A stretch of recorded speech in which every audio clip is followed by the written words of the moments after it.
Praise the Lord. இயேசு கிறிஸ்துவின் இனிதான நாமத்தினாலே இந்த நாளிலும் யாவருக்கும் அன்பின் வாழ்த்துக்களை தெரிவித்துக் கொள்கிறேன். ஆண்டவர் உங்களை ஆசீர்வதிப்பாராக. தொடர்ந்து அப்படியே நாம் இயேசு செய்த அற்புதங்களை குறித்து நாம் தியானித்து கொண்டு வருகிறோம். இந்த நாளிலேயும் கூட ஒரு அற்புதத்தை குறித்து நாம் தியானிக்க போகிறோம். வேதத்திலே மத்தேயு 14ஆம் அதிகாரம் 14ஆம் வசனத்திலே இயேசு வந்து திரளான ஜனங்களை கண்டு அவர்கள் மேல் மனதுருகி அவர்களில் வியாதியஸ்தர்களாய் இருந்தவர்களை சொஸ்தமாக்கினார் என்று சொல்லி பார்க்கிறோம். இயேசு அநேகருக்காக மனதுருகி அநேகருடைய வியாதிகளை இயேசு சொஸ்தமாக்கினார்.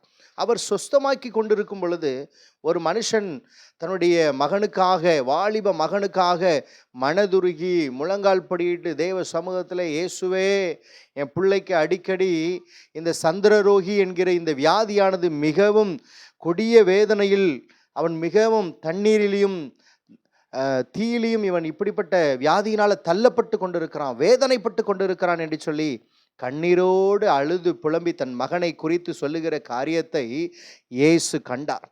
அவன் சொல்லுகிற காரியத்தை இயேசு கண்ட மாத்திரத்திலே மனதுருகினார். மனதுருகி அந்த மகனுக்கு உண்டான வியாதியை இயேசு துரத்தினார். அந்த அசுத்த ஆவியை இயேசு துரத்தினார் என்று சொல்லி பார்க்கிறோம்.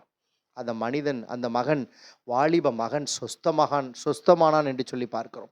என் அன்பு தேவ பிள்ளைகளே, இன்றைக்கும் தேவனை நோக்கி நாம் வேண்டிக் கொள்வோம் என்று சொன்னால், எப்பேற்பட்ட வியாதியாக இருந்தாலும் சரி, அவருடைய சமூகத்தில் ஆண்டவரே என்று சொல்லி முழங்கால் படியிட்டு தேவனே கர்த்தாவே என்று சொல்லி கூப்பிடும் பொழுது நிச்சயமாக இயேசு விடுதலை கொடுப்பார். எப்பேற்பட்ட வியாதியாக இருந்தாலும் சரி, அது எப்பேற்பட்ட மரண போராட்டமாக இருந்தாலும் சரி, இயேசுவால கூடாத காரியம் ஒன்றுமில்லை. என் தேவன் சுகம் கொடுப்பார். விசுவாசத்தோடு காத்திருங்கள். கர்த்தர் பெரிய காரியங்களை செய்வாராக. ஆமென். God bless you.